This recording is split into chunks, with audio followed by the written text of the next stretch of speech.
لو أنزلنا هذا القرآن على جبل لرأيته خاشعا متصدعا من خشية الله.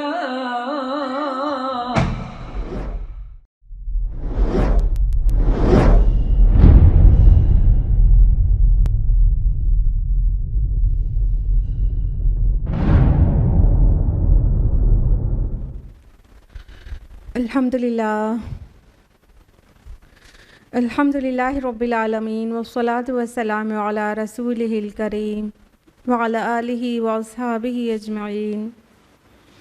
اما بعد اعوذ باللہ من الشیطان الرجیم. بسم اللہ الرحمن الرحیم. شہر رمضان الذی انزل فیہ القرآن ھدی للناس وبینات من الھدی والفرقان. بسم اللہ الرحمن الرحیم. رب اشرح لی صدری ویسر لی امری واحلل عقدۃ من لسانی یفقہوا قولی. میری عزیز سامعات، درس قرآن مجید میں آپ سبھی کا تہہ دل سے خیر مقدم ہے. السلام علیکم ورحمۃ اللہ وبرکاتہ.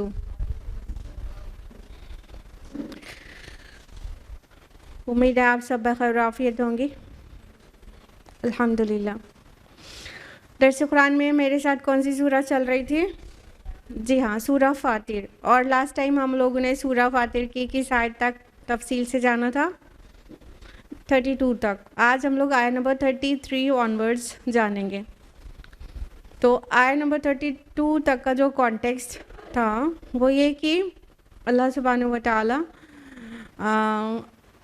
کن کو اپنی کتاب کا وارث بنایا اور ان میں کس طرح کے لوگ ہیں اس کو مینشن کیا آیت نمبر 32 میں. تو ان کے جو رائٹیس لوگ ہیں ان کا ریوارڈ کا بیان ہے آیت number 33 onwards. So let's begin with آیت نمبر 33. اعوذ باللہ من الشیطان الرجیم. بسم اللہ الرحمن الرحیم. جنات عدن یدخلونہا، ہمیشہ کی رہنے والی جنتیں ہیں جس میں وہ داخل ہوں گے. یحلون فیہا من اساور من ذہب ولؤلؤا، اور وہاں انہیں سونے کے کنگنوں اور موتیوں سے آراستہ کیا جائے گا. وَلِبَاسُهُمْ فِيهَا حَرِيرٌ، اور وہاں ان کا لباس ریشم کا ہوگا. اب جو پریویس آیا میں 3 کیٹیگریز بیان کی گئی تھی. بعض علماء کے نزدیک، مفسرون کے نزدیک اس میں وہ ان لوگوں کا بیان ہے جو سابقون بالخیرات ہیں، جو نیکی میں سبقت لے جاتے ہیں. اور بعض کے نزدیک وہ تینوں کیٹیگریز کے لوگوں کا بیان ہے، یعنی الٹیمیٹلی جو کوئی بھی جنت میں جائے گا ان کے لیے یہاں پر ان کا انعام مینشن کیا گیا ہے. تو کیا کہا گیا؟ جنات عدن یدخلونہا، کہ وہ ہمیشگی والی جنتوں میں، ہمیشہ والے باغوں میں جائیں گے. اور دنیا میں انسان کو کتنا بھی خوبصورت جگہ میں رہنے کو ملے لیکن وہ ہمیشگی اس میں نہیں ہوتی، دوام نہیں ہوتا. تو جنت میں ہمیشگی ہوگی. اور ساتھ میں جب یہ کہا گیا یحلون، تو یہ مجہول کا صیغہ ہے، تو وہاں پر پہنائے جائیں گے. تو یہ تکریم کے لیے، عزت کے لیے ہے، تعظیم کے لیے ہے، مجہول کا صیغہ. اس میں کیا پہنائے جائیں گے؟ کنگن پہنائے جائیں گے. کس کے؟ سونے کے اور موتی کے. اور ان کا جو لباس ہوگا وہ کیا ہوگا؟ حریر ہوگا، ریشم کا لباس ہوگا. یہ پوری بات سے کیا امیجنیشن میں آ رہا ہے؟ بادشاہ، کیونکہ بادشاہ ریشمی لباس پہنتے ہیں اور وہ کنگن پہنا کرتے تھے گولڈ کے، اور بہت ساری چیز ان کے لباس میں اور گلے میں اور کئی جگہوں پر موتیاں ہوتی تھیں، یعنی موتی سے آراستہ کیا جاتا تھا. تو یہ پورا جو جنت کا ڈسکرپشن دیا گیا ہے نا بریف میں، اس میں بادشاہ کی جھلک ہے کہ انسان کو ابدی بادشاہی نصیب ہو جائے گی. دیکھیے دنیا میں تو مردوں کو، مسلم مردوں کو پریونٹ کیا گیا گولڈ پہننے سے، لیکن اللہ تعالیٰ جنت میں ذہب، گولڈ، وہ خود ان کو پہننے کی نہ صرف اجازت ہوگی بلکہ ان کو سجایا سنوارا جائے گا. اور موتی ان کو پہنایا جائے گا، اور دنیا میں مردوں کو مسلمان مردوں کو ریشم بھی پہننے منع ہے، تو وہاں ریشم کے لباس ہوں گے۔ یعنی اس دنیا میں ضبط نفس کر لیں، شریعت کی پابندی کریں، تو پھر اللہ تعالیٰ جنت میں ان کی ساری خواہشات پورا کر دے گا، بلکہ ان کو ابدی بادشاہی نصیب کرے گا۔ ہر انسان کے اندر ایک خواہش ہوتی ہے کہ وہ بادشاہ جیسا ہو، یعنی وہ اس کے انڈر میں کچھ لوگ ہوں اور وہ حکومت کرے، تو یہ ساری خواہشات پوری کر دی جائیں گی اور وہ بادشاہت چھیننے والی نہیں ہوگی۔ اور بیوٹی بھی سب کو ہی پسند ہوتی ہے، تو وہ وہاں اس طرح سجائے جائیں گے، موتی اور سونے سے، اور کنگن پہنائے جائیں گے جو دنیا میں ان کو روکا گیا ہے۔ اور پھر فرمایا آیت نمبر 34 میں وَقَالُوا الْحَمْدُ لِلَّهِ الَّذِي أَذْهَبَ عَنَّا الْحَزَنَ، کہ وہ کہیں گے کہ شکر کل کا کل اللہ ہی کے لیے ہے جس نے ہم سے غم کو دور کر دیا۔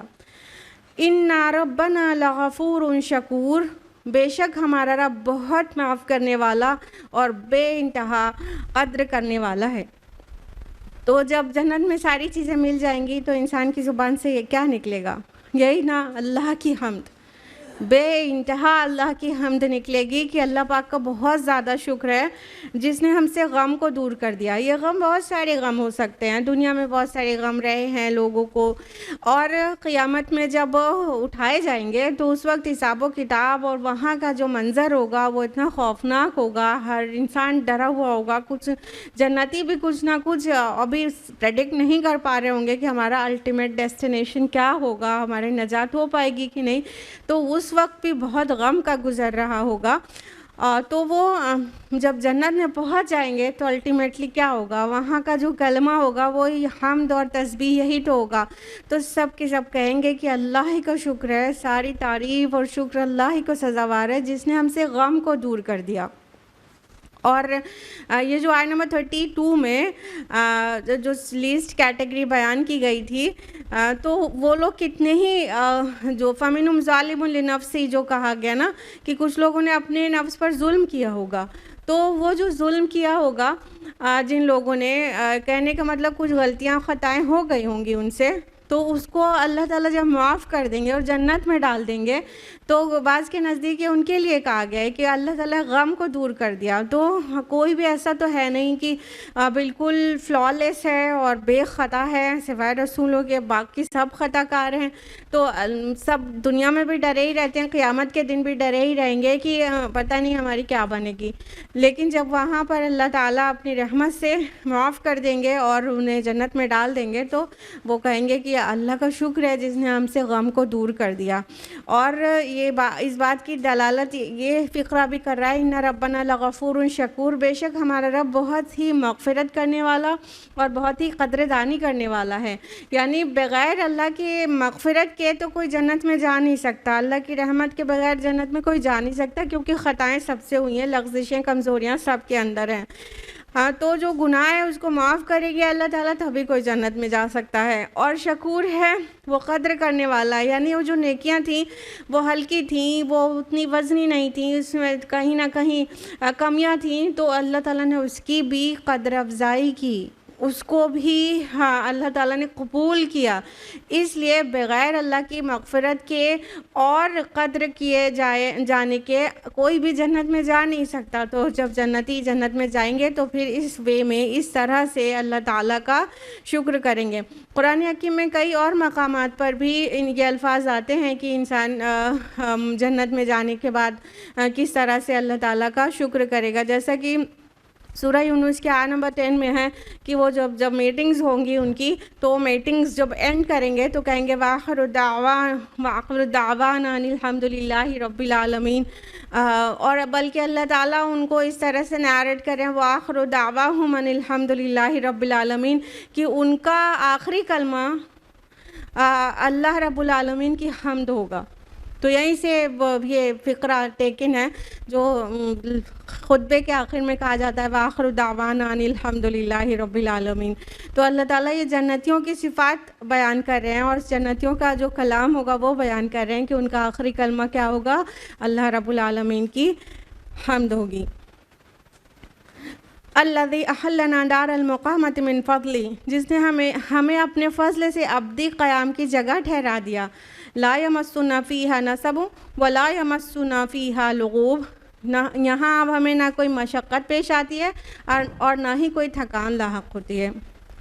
تو اب یہ جنت کی جو تفصیلات ہیں وہ یہ کہ ایک تو یہ دار المقامہ جو کہا گیا کہ ابدی قیام کی جگہ پہنچا دیا. دیکھیے دنیا میں انسان جب سفر میں ہوتا ہے تو کتنا ڈسٹرب سا رہتا ہے، اور پھر گھر پہنچتا ہے تو لگتا ہے اسے سکون آ گیا اور اب بس وہ قیام کی جگہ پر پہنچ گیا. اور جو سفر کے درمیان میں بیچ بیچ میں ہالٹ کرتا ہے تو کیا وہاں پہ اتنا سکون ملتا ہے؟ جب واپس گھر ہی پہنچ جاتا ہے تبھی سکون ملتا ہے نا. لیکن وہ جو گھر ہے وہ بھی ابدی قیام کی جگہ نہیں ہے. ابدی قیام کی جگہ تو صرف جنت ہے، انسان بنایا ہی گیا ہے جنت کے لیے. تو جب وہاں جنت میں پہنچیں گے نا تب وہ کہیں گے کہ اب ہم دار المقام میں پہنچ گئے، جو مستقل کے قیام کی جگہ ہے، اب وہ ہم وہاں پہنچ گئے. اور یہ کیسے پہنچے؟ کون لوگ پہنچے؟ جو لوگ دنیا کو اپنا دار المقام نہیں سمجھتے تھے، وہ یہ مطلب ایک جرنی سمجھتے تھے، ایک سفر کی حالت میں سمجھتے تھے، یعنی اب اتنا پیک کر کے اس وے میں زندگی گزارتے تھے کہ جیسے ہمیشہ یہاں رہنا اس طرح نہیں گزارتے تھے. اس کو امتحان گاہ ہی سمجھتے تھے، اس کو سفر میں ہے سمجھتے تھے. تو وہ اپنے دامن کو اتنا بچا پائے کہ وہ کامیاب ہو پائیں. تو پھر ان کے لیے ابدی قیام کی جگہ جنت تب انہیں مل پائے گی. لیکن جو لوگ دنیا میں ہی پوری طرح سے قیام گاہ سمجھ کے رہ گئے، آپ دیکھتے ہیں کہ کتنے ہی لوگ ایسے ہوتے ہیں کہ لگتا ہی نہیں کہ ان کو مرنا بھی ہے. ان کی ساری عادات اور اخلاق اور حرکات ایسی ہوتی ہے کہ لگتا ہی نہیں کہ ان کو یاد بھی آتا ہے کہ ان کو مرنا بھی ہے. تو اس طرح سے جو زندگی گزارے گا وہ کیسے جنت میں جائے گا اور کس طرح سے ابدی قیام اسے جنت کا نصیب ہوگا. تو دنیا میں جو لوگ بہت ہی تقویٰ کی زندگی گزارتے ہیں اور یہاں پر اس طرح نہیں رہتے ہیں کہ مرنا نہیں ہے، انہیں موت یاد رہتی ہے، تو وہ دار المقام میں پہنچیں گے. اور یہ اللہ کے فضل کے بغیر ممکن نہیں، اس لیے من فضل آیا ہے، اللہ کے فضل کے بغیر کوئی بھی جنت میں نہیں جائے گا. اور فرمایا کہ وہاں پہ وہ کیا ان کی فیلنگ کیا ہوگی کہ اب تو یہاں کوئی مشقت ہی پیش نہیں آتی اور نہ ہی کوئی تھکان لاحق ہوتی ہے. دیکھیے دو الفاظ آئے، نصب بھی آیا ہے، لغوب بھی آیا ہے. نصب کا معنی جو ہوتا ہے وہ کسی چیز کو گاڑنا یا کسی چیز کو پختہ کرنا، قائم کرنا، یہ ہوتا ہے. اور یہ عربی کا وہ لفظ ہے جو اس کا کنٹراسٹ میننگ بھی دیتا ہے. کئی الفاظ ایسے ہیں عربی زبان میں جو دونوں طرح کی میننگ دیتے ہیں، اپوزٹ میننگز دیتے ہیں. تو یہ نصب میں جہاں پر وہ پختہ کرنا اور گاڑنا اور فارم کرنا بھی ہوتا ہے، وہیں پر دوسری طرف اس کا مطلب لڑکھڑانا بھی ہوتا ہے، ہلنا بھی ہوتا ہے. تو نصب یہاں پر اس تھکان کے لیے، مشقت کے لیے آیا. جب انسان کو تھکان ہوتی ہے یا بہت مشقت پیش آتی ہے تو کیا ہوتا ہے؟ سیدھے کھڑے ہو پاتا ہے، پھر وہ چکر کھاتا ہے، مطلب گھنٹوں کام کر کے تھک چکا ہے. پھر کیا ہوگا کہ اب وہ سیدھے کھڑے بھی نہیں ہو پائے گا نا. تو وہ اس کے لیے یہاں پر آیا ہے کہ وہ مشقت کے بعد انسان جو اسٹیبلٹی کھو دیتا ہے تو وہ اس کے لیے نصب ورڈ آیا ہے. لغوب جو ورڈ آیا ہے وہ ایسی تھکان کے لیے آیا ہے جو کہ انسان کو مونوٹنی کے بعد ہوتی ہے. کبھی بہت دیر تک کام کر کے انسان تھک جاتا ہے اور کبھی ایک طرح کے کام کر کے اکتاہٹ جو ہوتی ہے تو وہ بھی تھکان کاز کرتی ہے نا. تو اس کے لیے لغوب آیا. تو نہ ہی جنت میں کیا ہوگا کہ نہ ہی مشقت کی وجہ سے تھکان ہوگی، نہ ہی اکتاہٹ کی وجہ سے ہوگی.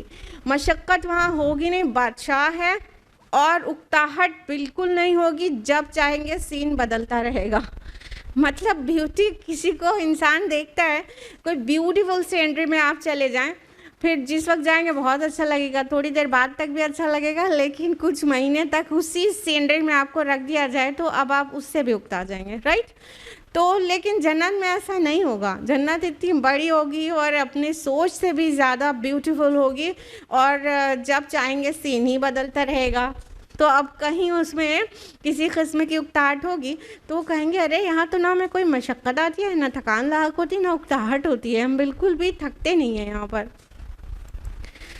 والذین کفروا لہم نار جہنم، اور جن لوگوں نے کفر کیا ان کے لیے جہنم کی آگ ہے۔ لا یقضی علیہم فیموتوا ولا یخفف عنہم من عذابها، نہ ہی ان کا قصہ پاک کیا جائے گا کہ وہ مر جائیں، اور نہ ہی ان کے لیے جہنم کے عذاب میں کوئی کمی کی جائے گی۔ کذالک نجزی کل کفور، اور ہم اسی طرح ہر کفر کرنے والے کو بدلہ دیتے ہیں۔ اب دیکھیے سائملٹینیس کنٹراسٹ ہے، کہاں تو وہ ابدی بادشاہی کہ انسان اتنی بادشاہی میں، ایسی بادشاہی میں ہے، نہ تھک رہا ہے، نہ ہی اسے کوئی مونوٹنی کاز کر رہی ہے کوئی بھی چیز، اور بس عیش و عشرت میں ہے اور خوبصورتی میں ہے، سب اچھا ہی اچھا ہو رہا ہے۔ لیکن دوسری طرف جو اللہ کے نافرمان ہیں، رب و رسول کی نافرمانی کرنے والے لوگ، وہ کہاں جائیں گے؟ جہنم میں۔ اور جہنم کی آگ میں جانے کے بعد سب سے بڑا ان کو سائیکولوجیکل پنشمنٹ یہ ہوگی کہ اب انہیں موت بھی نہیں آئے گی، ثم لا یموت فیہا ولا یحیا، کہ اب اس میں نہ جیے گا نہ مرے گا، مطلب تکلیف ایسی کہ جیا نہ جائے، اور موت آنے کی نہیں، تو نہ جیا جائے گا نہ مرا جائے گا، یہ والا سین ہے جہنم کا۔ تو کہا کہ جن لوگوں نے کفر کیا، انکار کیا، جن لوگوں نے حقائق کو چھپایا، اللہ اور رسول کی بات نہیں مانی، ان کے لیے کیا ہے؟ آگ ہے۔ اور اس آگ میں جانے کے بعد کیا ہوگا کہ ان کا کام فنش نہیں ہوگا، لا یقضی علیہم، مطلب ان کا کام تمام نہیں کیا جائے گا، فیموتوا، کہ وہ مر جائیں، موت ہی ان کا کام تمام کر دے۔ درد کا حد سے گزر جانا ہے، دوا ہو جانا، دنیا میں یہی ہوتا ہے، جب حد سے زیادہ پین ہوتا ہے تو انسان مر جاتا ہے۔ مرنا بھی ایک طرح سے پین ریلیف کے لیے ہوتا ہے۔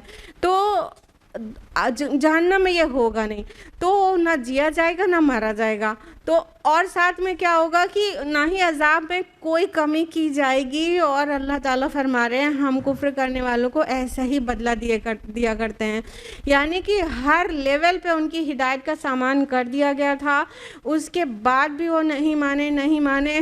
ہر نیکی کے لیے اناؤنسمنٹ تھا کہ منیمم 10 ٹائمز ملے گا، میکزیمم کی کوئی لمٹ تک نہیں ہے، ہر بدی کے لیے صرف ایک کا بدلہ ایک ہی تھا۔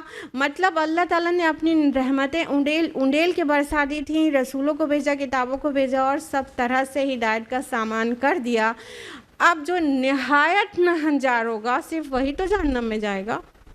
تو اب جانے کے بعد جہنم میں پھر ان کو جو بدلہ ملے گا، وہ کفر کرنے والوں کو اللہ تعالیٰ کہتے ہیں ہم ایسا ہی بدلہ دیا کرتے ہیں۔ وَهُمْ يَسْتَرِخُونَ فِيهَا، اور وہ اس میں چیخ کر چلا کر کہیں گے ربنا اخرجنا نعمل صالحا غیر الذی كنا نعمل، اے ہمارے رب ہمیں یہاں سے نکال دیجئے اور ہم نیک عمل کریں گے ان اعمال سے مختلف جو ہم پہلے کرتے رہے تھے۔ اللہ تعالیٰ فرمائے گا اولم نعمرکم ما یتذکر فیہ من تذکر وجاءکم النذیر، کیا ہم نے تم کو اتنی عمر نہیں دی تھی کہ جو کوئی سبق لینا، نصیحت حاصل کرنا چاہتا وہ نصیحت اخذ کر سکتا تھا، اور تمہارے درمیان تو متنبہ کرنے والا وارڈنر آ چکا تھا۔ فذوقوا فما للظالمین من نصیر، اب مزہ چکو، ظالموں کا یہاں کوئی مددگار نہیں۔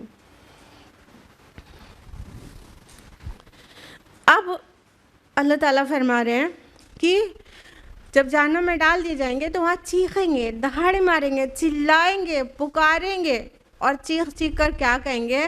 ربنا اخرجنا، ہے ہمارے رب ہم کو یہاں سے نکال دیجئے، ہم کو یہاں سے خلاصی دے دیجئے، ہم کو باہر نکال دیجئے، نعمل صالحہ، تاکہ ہم نیک عمل کریں، اب کی بار ہم نیک عمل کریں گے، غیر الذی کنا نعمل، اس عمل سے الگ جو ہم دنیا میں کرتے تھے، ہم جو دنیا میں کرتوت کر کے آئے تھے وہ نہیں کریں گے، ایک موقع دے دیجئے، بس جہنم سے نکال دیجئے، ہم کو یہاں سے آپ نکال دیں گے تو اب کی بار ہم وہ عمل نہیں کریں گے جو ہم ابھی تک کرتے رہے تھے دنیا میں۔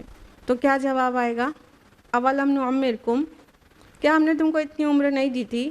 ما یتذکر فیہ، کہ کوئی نصیحت حاصل کر لیتا اس میں، من تذکر، جو کوئی نصیحت حاصل کرنا چاہتا ہے. اللہ تعالیٰ کا جواب آ جائے گا نیگیٹو میں کہ کیا اتنی عمر تمہیں نہیں دی تھی؟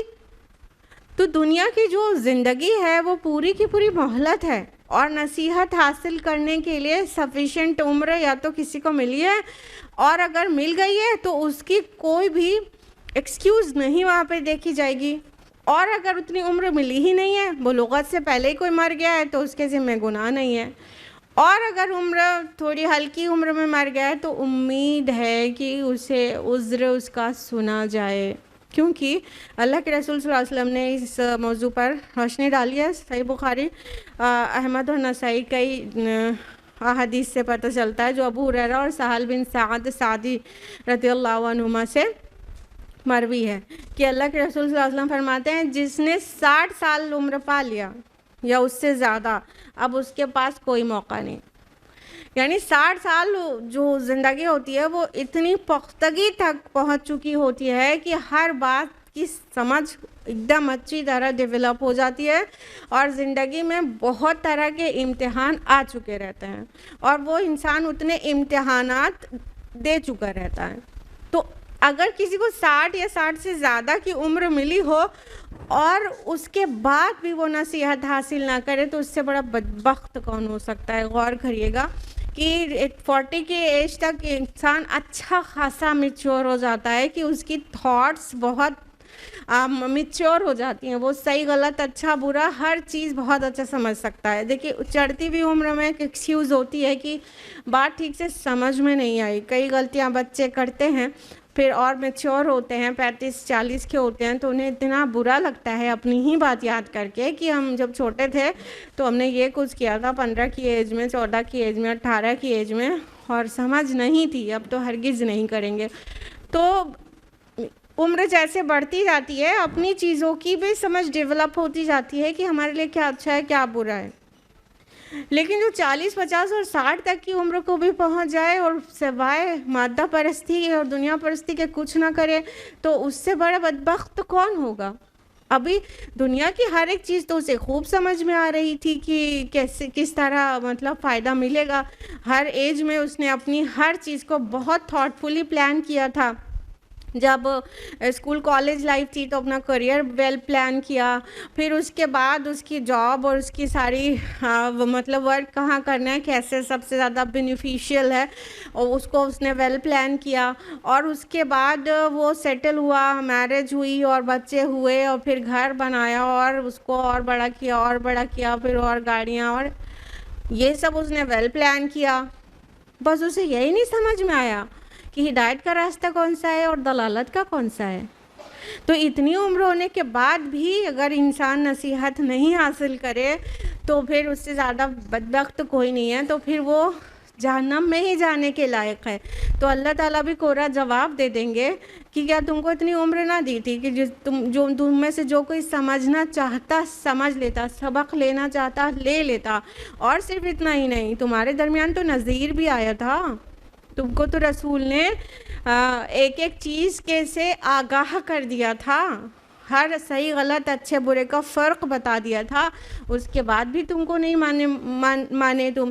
یعنی سامنے سے آ کے کوئی بتائے، کوئی نصیحت کرے، کوئی داعی پکارے اور پھر رسول پکارے تو کتنی بات اچھی طرح سے واضح ہو جاتی ہے. اس کے بعد بھی جو نہیں مانے گا اس کے لیے کہا فذوقوا فما للظالمین من نصیر. اب تم چکھو مزہ، ظالموں کا کوئی مددگار نہیں. اللہم لا تجعلنا منہم. ان اللہ عالم الغیب غیب السماوات والارض. بے شک اللہ آسمان اور زمین کے غیب کو جانتا ہے، پوشیدہ چیزوں سے واقف ہے. انہ علیم بذات الصدور. وہ تو سینوں میں چھپے ہوئے بھیدوں رازوں تک کو جانتا ہے. اب یہ جو بات کہی گئی کہ اللہ تعالیٰ عالم الغیب ہے، آسمانوں اور زمین کے سب غیب کو، غیب ہمارے لیے، اللہ تعالیٰ کے لیے کچھ بھی غیب نہیں. کریکٹ؟ غیب تو ہمارے لیے، ہمیں کچھ چیزیں دکھ رہی ہوتی ہیں، باقی بہت ساری چیزیں نہیں دکھ رہی ہوتی ہیں. تو جو غیب ہمارے لیے ہے اس ایسپیکٹ سے بولا گیا ہے. اللہ کے لیے کیا غیب ہے؟ نہ تھے.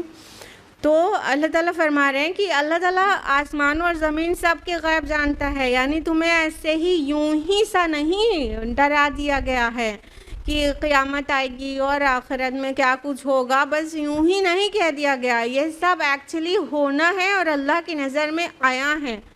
جیسے آج ہمیں دکھ رہا ہے اور کل نہیں دکھ رہا ہے، اللہ تعالیٰ کو آج اور کل قیامت تک سب جو کچھ ہونا ہے اس کے بعد تک وہ سب اس کے نظر میں بالکل آیا ہے، اس کے سامنے ہے، وہ غیب نہیں ہے اس کے لیے، وہ اس کے سامنے بالکل اوپن ہے۔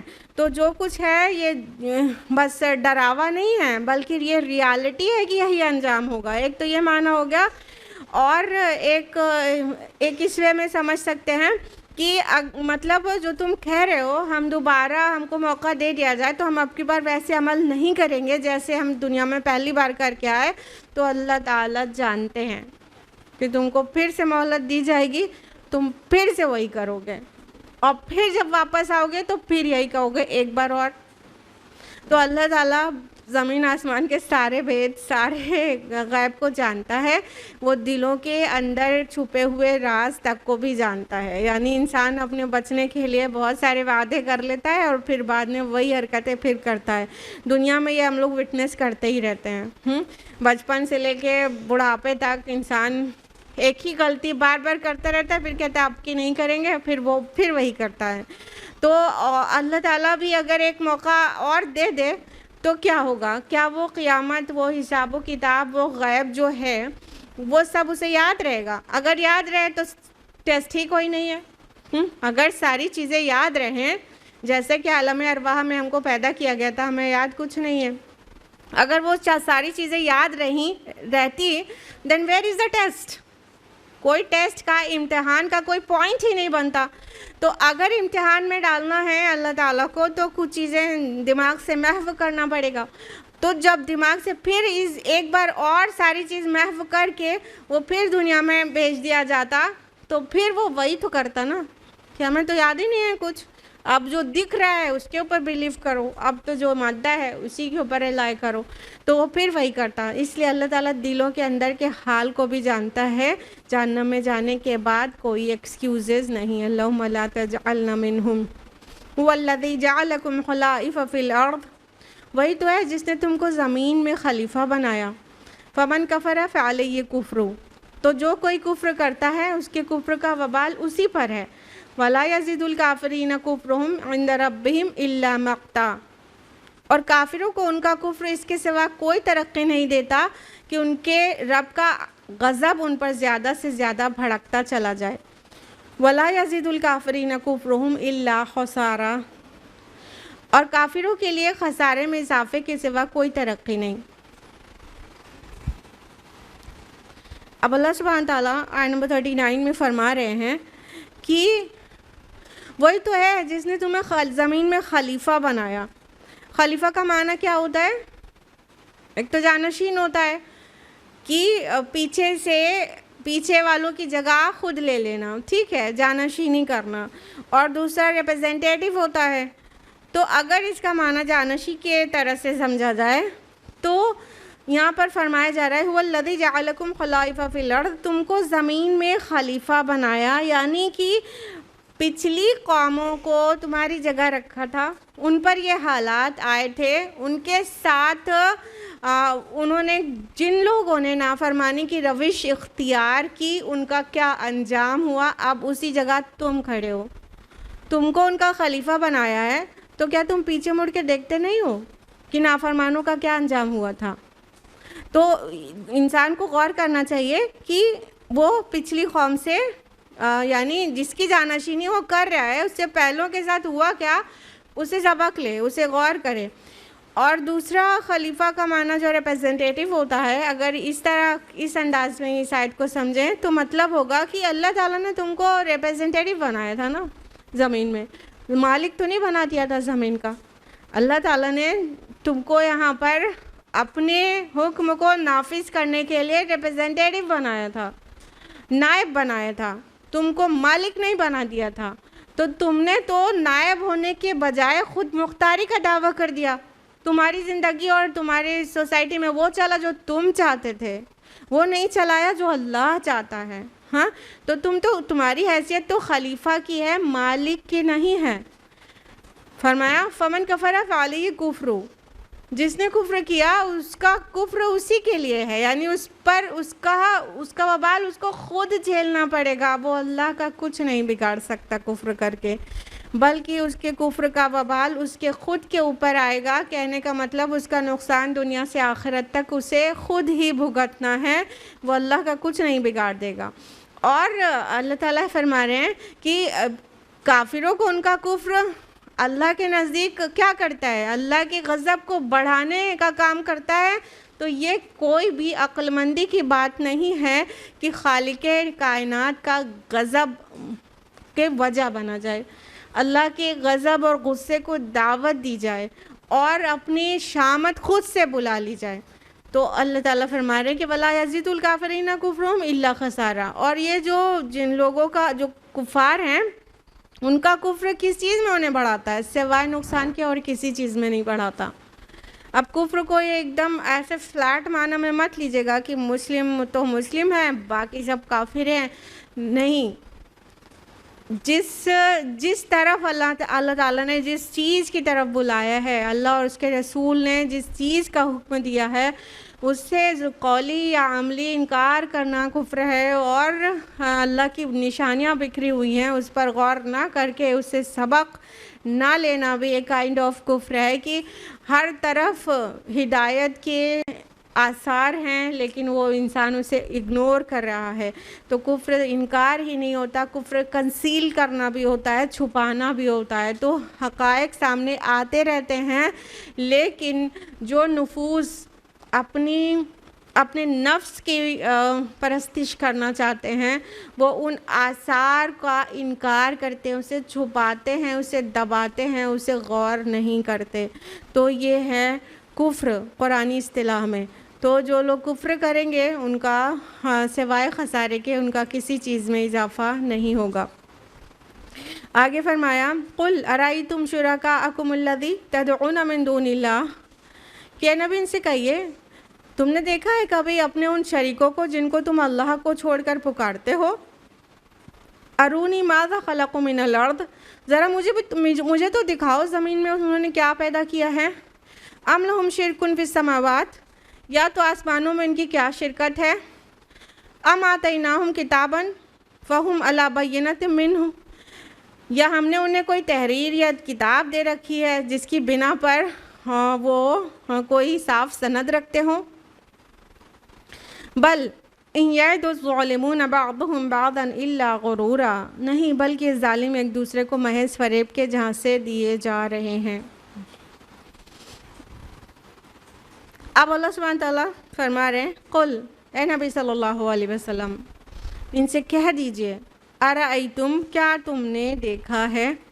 جب یہ آتا ہے نا الفاظ ارأیتم، ارأیتا، کیا تم نے دیکھا ہے، کیا تم سب نے دیکھا ہے، تو اس کا انداز جانتے ہیں کیا ہوتا ہے؟ یہ سوال یہ نہیں ہوتا کیا تم نے اپنی آنکھوں سے اس چیز کو وٹنس کیا ہے، نہیں، یہ اظہار تعجب کے لیے بھی ہوتا ہے اور اظہار تحقیر کے لیے بھی ہوتا ہے کہ اچھا ایسے دیکھا ہے کہیں بھلا، ایسے بولتے ہیں نا اظہار تعجب میں، جب تعجب ہوتا ہے تو کہتے ہیں اچھا تم نے ایسا دیکھا ہے کیا کبھی۔ تعجب کے اظہار کے لیے بھی ہوتا ہے اور تحقیر کے لیے بھی ہوتا ہے۔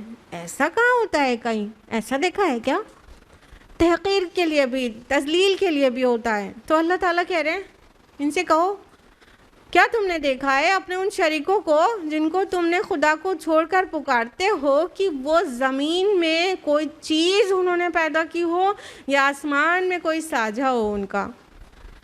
شرکاءکم کہا گیا، اللہ کا تو کوئی شریک نہیں، تمہارا شریک ہے، تم شریک بنا رہے ہو، ایکچولی کوئی شریک نہیں۔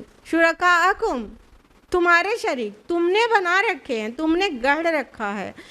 ان شرکاء کو متعلق تم نے کبھی دیکھا ہے کہ زمین میں کوئی چیز پیدا کی ہو، مکھی یا اس سے حقیر چیز بھی پیدا کی ہو، مچھر یا اس سے حقیر چیز بھی کوئی پیدا کی ہو، ایک سنگل سیل بھی پیدا کرنے پر کوئی قادر ہو، جو بھی ہے جس کو بھی اللہ کے ساتھ شریک کر رہے ہو، کیا اس نے صرف ایک سیل ایک سیل پیدا کی ہے؟